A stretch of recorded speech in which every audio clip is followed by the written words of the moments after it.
गांव था जिसका नाम था शिवग्राम।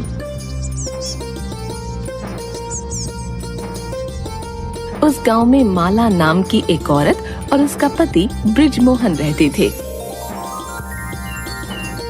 माला की आदत थी वो लोगों के सामने अपने झूठे किस्सों का गुणगान करती रहती थी। माला और उसकी सहेली बिमला गांव में आपस में बात करती हुई, तुम्हें पता है बिमला, मैंने अपने बचपन में बहुत बड़े बड़े काम किए हुए हैं। सच भाभी? और नहीं तो क्या। तुम्हें क्या लगता है हमारे गांव का नाम हमारे नाम से क्यों जाना जाता है? क्या बात है भाभी। और पता है एक बार क्या हुआ? हमारे गांव में बंदरों का झुंड घुस आया था। तो फिर क्या हुआ भाभी? तब मैंने बंदरों को डंडा मार मार कर भगा दिया था। सब बंदरों को उनकी नानी याद दिला दी थी, तुम्हारी सहेली माला ने। तभी तो सारे गांव वाले कुछ भी होता था मुझे ही बुलाया करते हैं। क्या बात कर रही हो भाभी, बंदरों से आपको डर नहीं लगा? आपने उनको भगा दिया? वाह वाह, कमाल कर दिया आपने। हाँ और क्या, बंदर क्या चीज है, मेरे सामने तो शेर आ जाए तो वो भी 10 बार सोचेगा कि माला से पंगा लेऊं या नहीं। जी जी, आप तो बहुत बहादुर हो। और क्या, बस अपने मुंह मियां मिट्ठू नहीं हुए कभी भी। बहादुरी तो कूट कूट कर भरी है माला में। इतनी ही बात हो रही थी कि तभी माला का पति बोला, सुनती हो कि नहीं? हाँ क्या हुआ? मैं खेत जा रहा हूँ। तू अपना ये बड़ाई अगर छोड़ चुकी हो तो खाना बनाकर खेत में ले आना। बाप ने मारी पिद की, बेटी तीरंदाज। इतना बोलकर खेतों की तरफ निकल गया।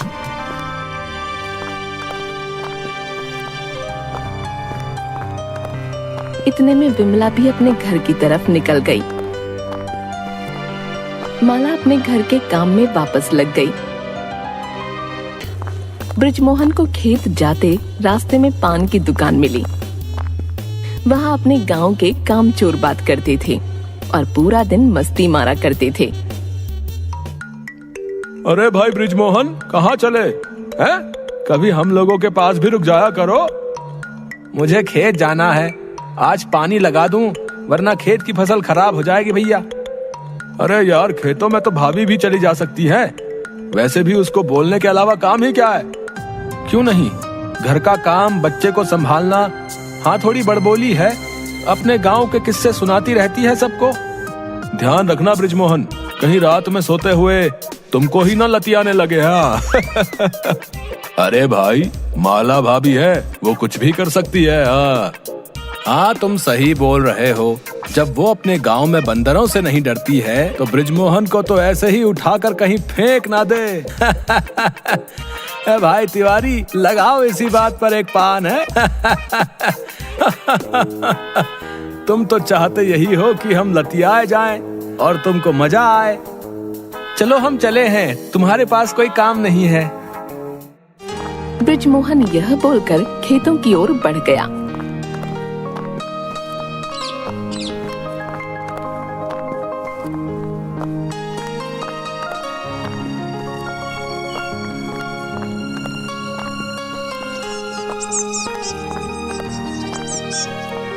और पहुंचकर काम शुरू कर दिया।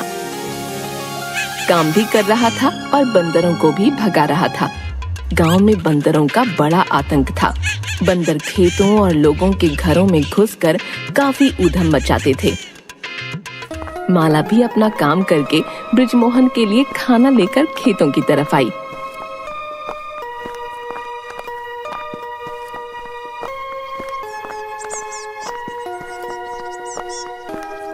माला और उसके पति ने बड़े हाव चाव से खाना खाया और बृजमोहन आराम करने के लिए वहीं पेड़ के पास सो गया।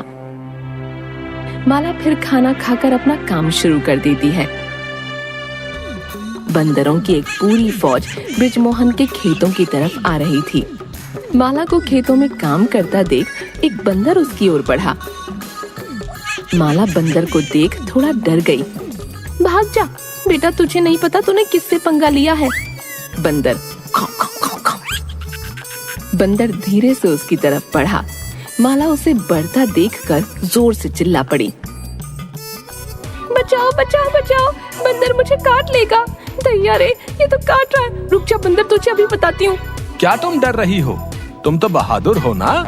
यहाँ मैं डर के मारे मरी जा रही हूँ। आपको मेरी बहादुरी के किस्से अभी सूझ रहे हैं क्या? अरे मैं क्या कर सकता हूँ?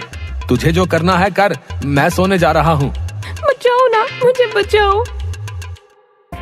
बंदर खुर्राता हुआ बार बार माला की तरफ आने लगा और माला की हालत खराब होने लगी और माला ने बंदर को डंडे से भगाने की कोशिश की, मगर डंडा गलती से दूर जा गिरा और माला को और भी डर लगने लगा। बंदर जी देखो, हम एक प्रजाति के हैं और ऐसा क्या हो सकता है कि मैं आपको डरा नहीं सकती हूँ और ना कभी डरा पाऊंगी। हिम्मत करो, भगा सकोगी। माला हिम्मत करो। बंदर माला की एक बात नहीं सुनता और बंदर माला की ओर बढ़ने लगता है। यहाँ सब ब्रिजमोहन दूर से देखकर बहुत मजे लेने लगा। थोड़ी ही देर में बंदर दौड़कर माला के ऊपर चढ़कर बैठ गया और फिर माला के गालों पर खूब थप्पड़ मारे, जिससे उसके गालों का रंग लाल पड़ गया। बंदर वहाँ से फिर भाग गया। माला उठी और जोर जोर से रोने लगी। दूर से ब्रिजमोहन सब कुछ देख रहा था और ये देखकर खूब हंसने लगा। माला आज तो बंदर से पिट गई। ये बात तो बहुत ही अलग हुई। मुझे बंदर ने मारा और आपको हंसी आ रही है।